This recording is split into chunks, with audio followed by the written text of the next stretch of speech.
Hi friends, do you know what I just did? I just took in the three states of matter: solid, liquid, and air, a gas.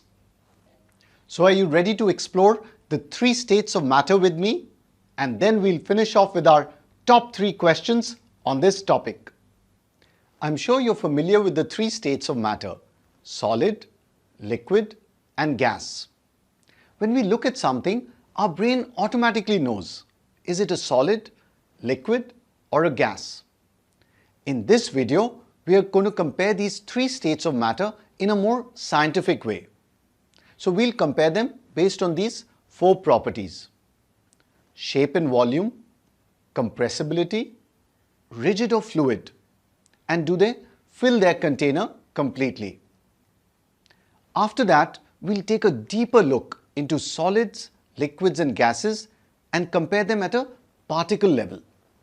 Let's start with solids. Do solids have a fixed shape? Yes. As you can see here, they have a fixed shape. This is a cuboid, this is a cube, this is a sphere, and my watch has an irregular shape. So for solids, the shape does not change. Now, do solids have a fixed volume? Again, the answer is yes, because the space that the solids occupy does not change. The volume is fixed, and we can calculate that volume. For example, the volume of a cuboid is length into breadth into height. The volume of a cube is a cube. The volume of a sphere is 4/3 pi r cube. Now, how do you calculate the volume of my watch, which has an irregular shape? That's right, by Archimedes' liquid displacement technique. If I dip this watch in water, then the volume of the watch is the volume of the water it displaces. I actually have a video on Archimedes' liquid displacement technique, so do check it out. Now let me pull out my watch before it stops working. Let's look at the compressibility of solids. Usually solids are difficult to compress. For example, I can't compress the things on the table here. So if I try to take this cube and I try to press it, I can't compress this cube here. There are some exceptions, like a sponge. We'll talk about that towards the end of the video. Are solids rigid or fluid? That's right, the correct answer is rigid, because they have a fixed shape. Fluids are things that can flow. Now, do solids fill their container completely? For example, if I try to put this ball in this container here, does it fill the container completely? The answer is no. Let's add the properties of solids to our concept board. Now let's take a look at liquids. Liquids have a fixed volume but no fixed shape. I'm going to prove these 2 points to you with one single experiment here. For the experiment, I've taken water in this beaker, and as you can see, there's 100 ml of water here. Now I'm going to transfer this water into this container, this one, and this one. And you carefully take a look, what is the change in volume and shape of the liquid. So are you ready? Let's start. Now I'm going to transfer the water from this beaker into this bottle here.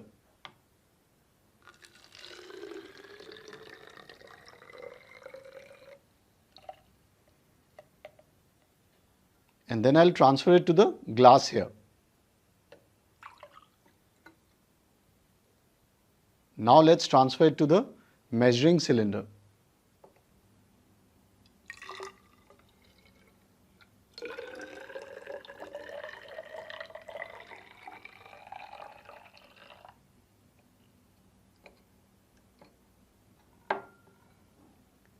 So what is the final volume here?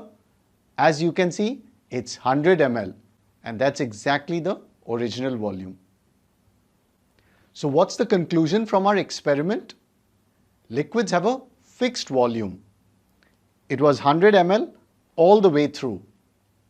But they don't have a fixed shape.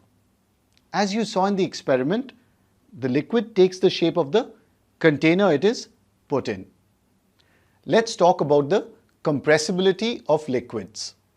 If you take a plastic bottle like this containing water, if I try to crush this bottle, it looks like I can compress the water.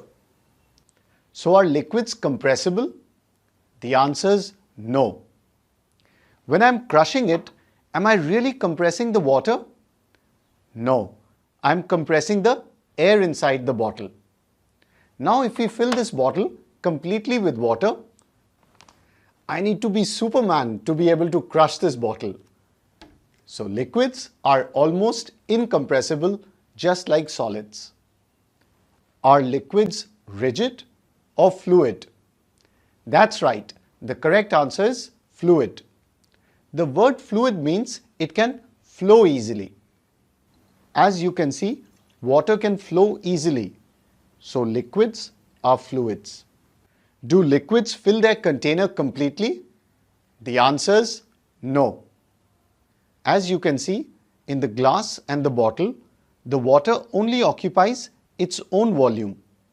The rest of the container is air. So liquids do not fill their container completely. Let's place the properties of liquids on our concept board. Now let's take a look at the third state of matter, gases. Gases have neither a fixed shape nor a fixed volume. Just like liquids, gases take the shape of the container that they are in. One difference is the container needs to be closed. Now liquids have a fixed volume, but gases don't even have a fixed volume. The volume of the gas is the volume of the container. So for example, if I transfer this gas into a larger container, it will fill that container completely. Or if we apply some pressure and try to fit it into a smaller container, then the volume of the gas will be the volume of the smaller container. That brings us to the next point, compressibility. Gases are highly compressible. For example, I can easily squeeze this balloon, or I can easily crush the air in this bottle. Gases are usually stored under high pressure since they are highly compressible. That way we can fit more of the gas in a small container. For example, compressed natural gas is stored in cylinders at a high pressure. Just like liquids, gases are also fluids. They can flow. For example, if I open this bottle, can you see the air flowing out? Of course you can't, because air is colorless. But let's say it was a colored gas, then you would easily see it flowing out of the bottle. In fact, the term fluid is collectively used for liquids and gases. As we discussed before, gases are greedy. They want to fill up the container completely. For example, if this bottle contained a gas and I transferred it to a larger container, then the gas would fill up the larger container completely. Another example is when you open a perfume bottle in a room, the smell spreads to the entire room. So here the room is like a container to the perfume gas. So gases fill their container completely. Now let's pin the properties of gases to our concept board. We have discussed the difference in properties between solids, liquids and gases. But what makes something a solid, a liquid or a gas?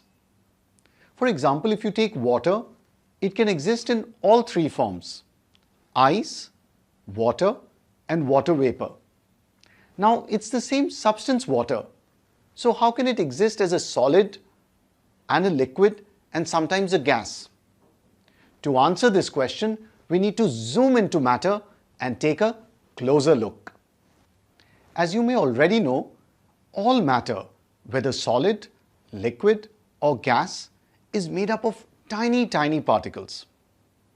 For example, ice, water and water vapor are all made up of the same tiny particles. That is the water molecules. Now let's compare the three states of matter at a particle level based on these 3 points: the distance between the particles, the force of attraction between the particles, and the amount of movement or the kinetic energy of the particles. To get a visual feel of things, I would like you to hold up your hands like this and imagine the tips of your fingers as particles. So are you ready? So this is what a solid would look like. The particles are tightly packed. The distance between the particles is very small. The force of attraction between the particles is very strong. So you have to apply a huge force if you want to change the shape of the solid. Even in a solid, the particles are moving, vibrating about their mean positions. But their movement is less. Kinetic energy of the particles is small. Now this is what a liquid would look like. The particles are more loosely packed. The distance between the particles is bigger. The force of attraction between particles is weaker. In a liquid, the particles have more motion as compared to a solid. So the kinetic energy of particles is larger. And now this is a gas. The particles are very loosely packed. The distance between the particles is very large. Force of attraction between particles is very weak. In a gas, the particles are moving a lot. They are going crazy. The kinetic energy of the particles is maximum. Let's add the differences between solids, liquids, and gases based on particles on our concept board. Now that we are done with the 3 states of matter, are you ready for the top 3 questions on this topic coming up for you right now?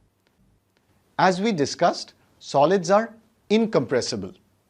But if you consider a sponge, as you can see, we can easily compress it. So question 1 is, the sponge is a solid. Then why is it compressible?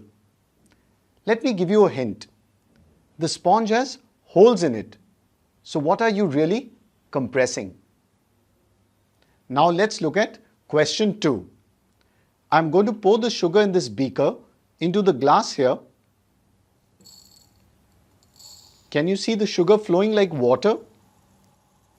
And the sugar is taking the shape of the glass. So is sugar a solid or a liquid?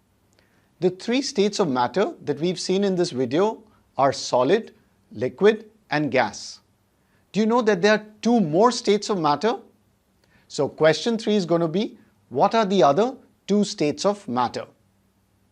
Can we make this more interactive than just watching the video? So do post your answers to the questions, or if you have any doubts, in the comments below. And I promise to reply to all your comments promptly. I hope the 3 states of matter are crystal clear to you now. So remember, this is a solid, this is a liquid, and this is a gas. And here's the like button, which I'd like you to hit right now. Also, do remember to subscribe to my YouTube channel, and you can follow my Facebook page. Thanks for watching.